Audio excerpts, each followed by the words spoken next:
नमस्कार साथियों, मैं मनीष कुमार। सवाल ही जवाब है एलन पीज की इस पुस्तक के 23वें भाग में मैं आप सभी का स्वागत करता हूं। और दोस्तों, आप लोगों से रिक्वेस्ट करता हूं कि इसके लास्ट सीरीज अगर आप लोगों ने नहीं देखी है तो आप पहले उनको देखिए, समझिए, सीखिए, टीम में अप्लाई कीजिए, फिर इस वीडियो पे आइए। तो चलिए मैं आगे लेकर के चलता हूँ आपको।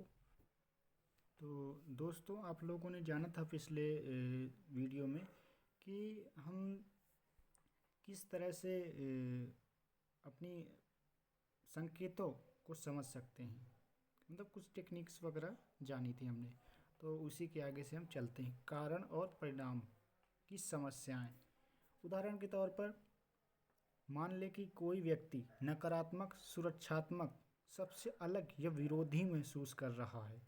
इस बात की काफ़ी संभावना है कि वह अपने रवैये को अपने सीने के आर पार हाथ बांधकर शब्दहीन संकेत में व्यक्त करेगा। हमें शोध से यह भी पता चला है कि हाथ बांधने की अवस्था में व्यक्ति की समझने की क्षमता 40% कम हो जाती है और उसका रुख आलोचनात्मक हो जाता है। यह साधारण प्रयोग करके देखें। पीछे की ओर टिक जाएं और अपने हाथों को सीने पर कसकर बांध लें। आप कैसा अनुभव करते हैं? बंधा हुआ, असहभागी, असम्मिलित।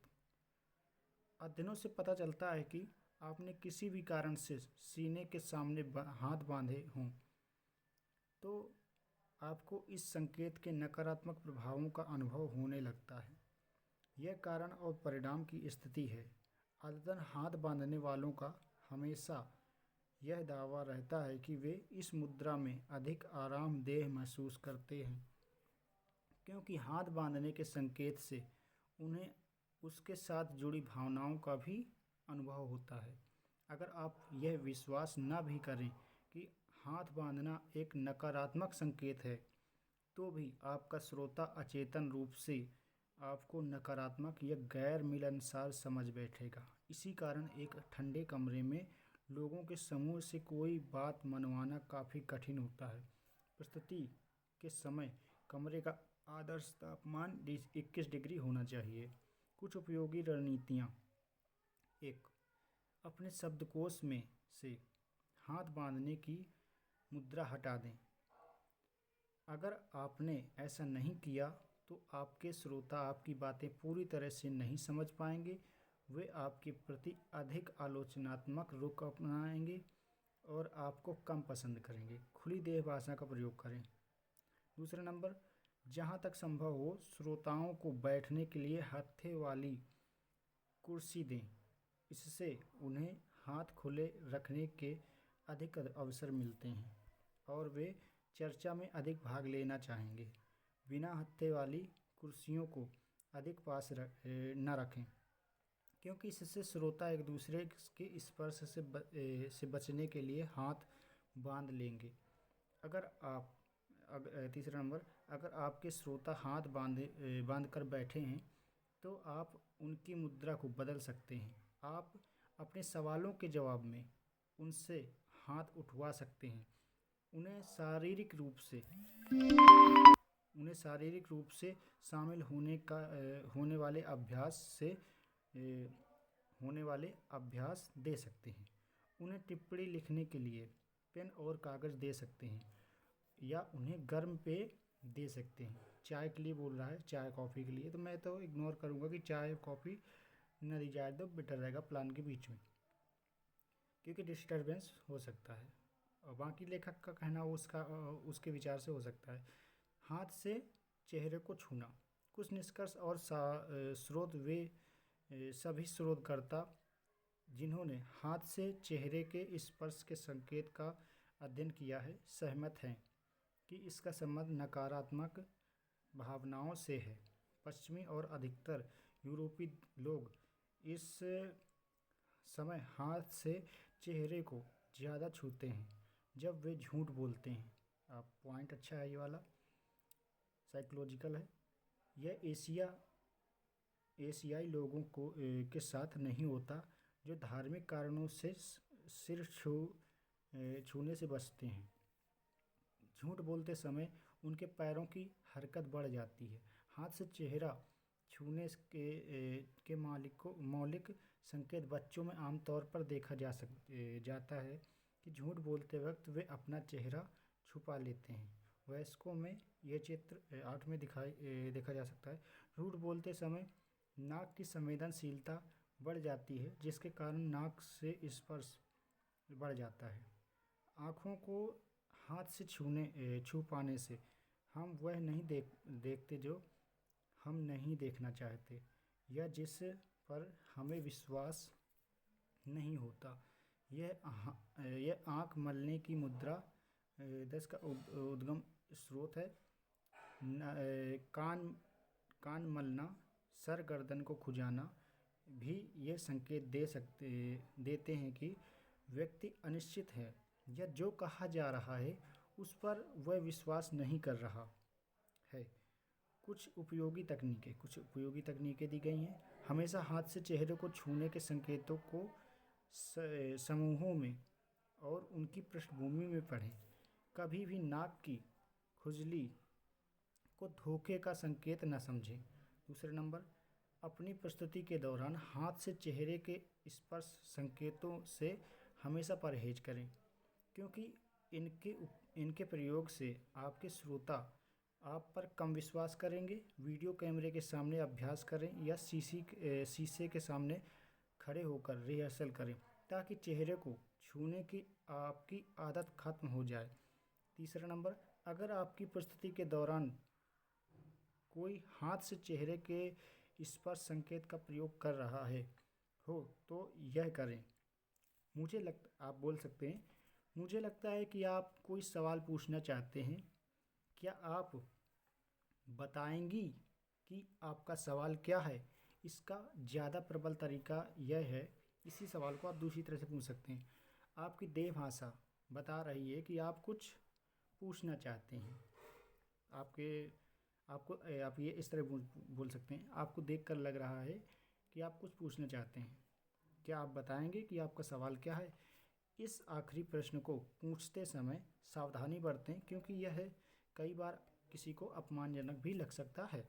यह व्यावसायिक प्रश्नकर्ताओं द्वारा प्रयुक्त किया जाता है। सकारात्मक देह संकेत। कुछ सकारात्मक संकेत हैं जो आगे हैं। नंबर 1, सिर झुकाना। जब हम उस चीज़ में रुचि लेते हैं जो हम देख या सुन रहे हैं, तो हम अपने शरीर को एक और झुकाते हैं। अगर आपका संभावित ग्राहक अपना सिर एक और झुकाए हुए हो तो प्रस्तुति जारी रखें। एक और झुकाए हो तो प्रस्तुति जारी रखें। अगर उसका सिर सीधा होता है या इधर उधर हिलने डुलने लगता है या उसका सिर उसके सीने पर गिर जाता है, तो उसका ध्यान आप अपनी ओर दोबारा खींचें। अगर अगर वो देख रहा हो तो उसका ध्यान अपनी तरफ खींचें। बातचीत की दिशा को बदलें, अपनी तरफ खींचें। दूसरा नंबर, गाल पर हाथ रखना। यह आपकी प्रस्तुति का सकारात्मक मूल्यांकन दर्शाता है। हाथ गाल पर टिका रहता है पर सिर को सहारा नहीं देता। उंगली सामान्यतः कनपटी को छूती है। यदि सिर हाथ के सहारे टिकने लगते तो इसका यह मतलब है कि श्रोता की रुचि घट रही है। यदि सिर हाथ के सहारे टिकने लगते तो इसका मतलब यह है कि श्रोता की रुचि घट रही है। तीसरा नंबर, चश्मे की नोक चूसना। चश्मा उतारा और नोक चूसने लगे। तो कोई व्यक्ति पेन, पेंसिल या अपने होंठ भी चूस सकता है। यह मूल्यांकन का एक तरीका है और तब देखा जाता है जब व्यक्ति किसी निर्णय पर पहुंचने का प्रयास करता है, परंतु यह निर्णय लेने से रोकने का भी लक्षण हो सकता है, क्योंकि उसके मुंह में कोई चीज़ होने का कारण जब वह जवाब देने की आवश्यकता महसूस नहीं करता। चौथा नंबर, सामने झुकना। हम उन लोगों या वस्तुओं के नज़दीक आते हैं जो हमें रोचक या आकर्षक लगते हैं। इसे शुरुआत करने वाले व्यक्ति की स्थिति न समझ लें, क्योंकि दोनों ही एक जैसे दिखते हैं, परंतु उनके दोनों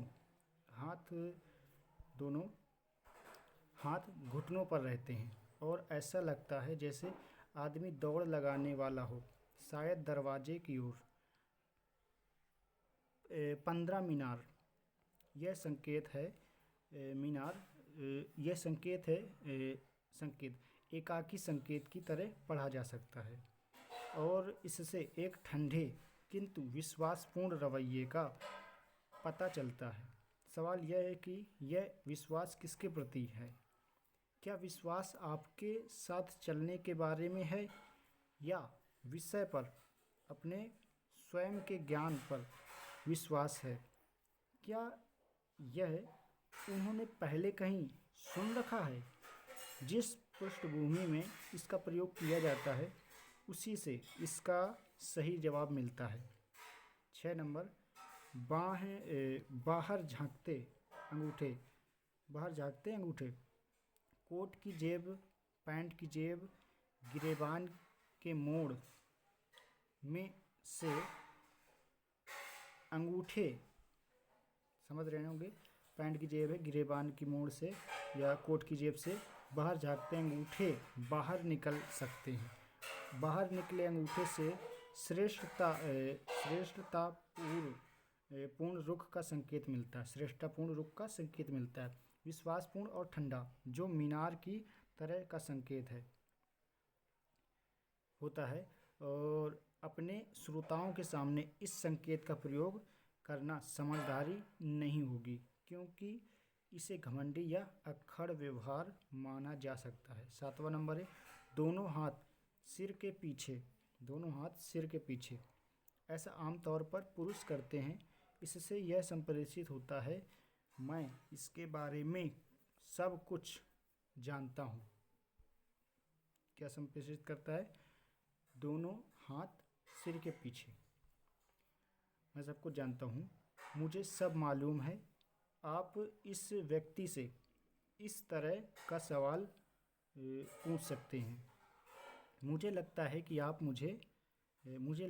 आप इस बारे में कुछ जानते हैं।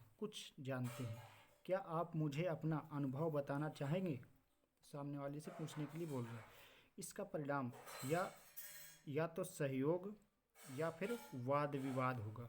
या तो वो सहयोग करेगा कि हाँ मुझे इतना ऐसा मालूम है, या फिर उसके ऊपर वो उसकी भाषणबाजी चालू हो जाएगी। इस बात पर निर्भर करता है कि संकेत किस पृष्ठभूमि में दिया गया है। नकारात्मक देह संकेत।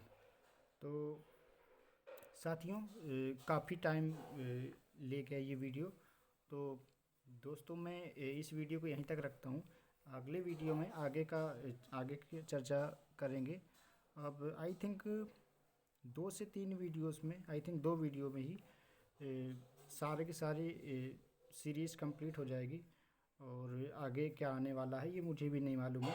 और आप लोग भी कुछ इसको रिपीट करके या इसको समझने की कोशिश करेंगे किस तरह के संकेतों की बात कर रहा है। जब हम प्लान देते हैं तो हमारे सामने कई तरह के लोग कई तरह की एक्टिविटीज़ वगैरह किया करते हैं, तो इन संकेतों के माध्यम से हम समझ सकते हैं उसका प्लान का मोड कैसे जाने वाला है, और हम कुछ चेंजेस करके हम प्लान को और अच्छे तरीके से हम संपन्न कर सकते हैं।